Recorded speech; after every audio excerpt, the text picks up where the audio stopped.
Hyundai news on this channel, but I want to go ahead and do it because I think it's pretty relevant. So let's go ahead and dive right into it.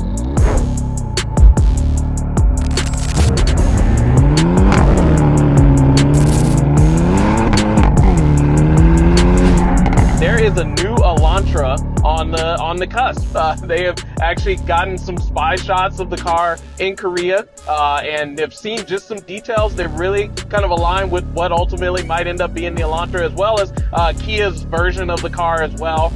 There has been rumblings of what the new N could be like, the new Elantra N. We all know that the Ioniq 5N, the Ioniq 6N now, that they are the EV side of the N brand, but there's been talks and basically confirmations from Hyundai that they are still planning to keep a combustion engine in the N fleet.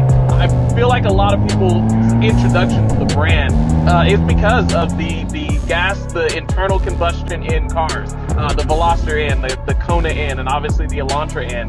So obviously that was good news just out of the gate to know that they are still listening and they want to still keep a combustion engine part of the fleet. There was a question of whether it would go hybrid, which I don't think is a huge bad thing and might even open the door for the thing that everybody always asks for, is if this could be an all-wheel drive platform. Oh boy, 3 a.m. Now, here's where I think that it gets interesting, is there's two kind of schools of thought. That Hyundai will either stick with the 2-liter turbo engines that they have already and maybe bump some power, maybe not. Obviously still have a DCT, still have a manual, which they have committed to as well.